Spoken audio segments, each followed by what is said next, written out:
Hello sa lahat, welcome to Honest Vlog. Yan is nagbabanding si Raiden at yung best friend niya. Pumunta kami sa isang restaurant. Ang sasarap ng pagkain nila dyan, sobra. Yan is may naririnig silang tugtog, sumayaw sila kahit saan talaga tong dalawang to. Sasayaw at sasayaw talaga. Yan naman is pagkatapos namin kumain sa restaurant, pumunta kami sa beach.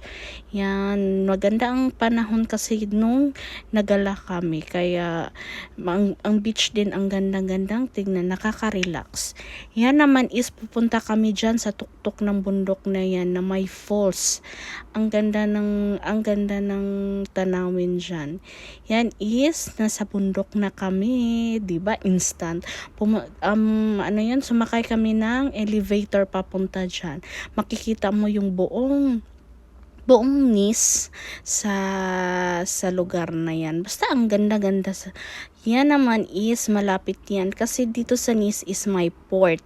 Yan naman is mga port yan siya. Tapos ang dami-dami iba't ibang yate, may mga maliliit din na boat na pang-isda, mayroon din pang passenger. Basta ang ganda ng tanawin, ang ganda, nakaka-relax yung tanawin dyan.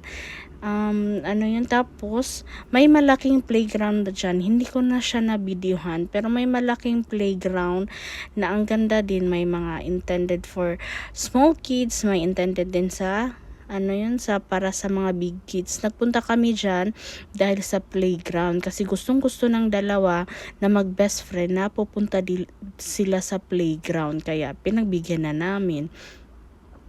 Yan, 'di ba ang ganda-ganda? Alam nyo, magsi 6 PM na yan. Salamat sa panonood.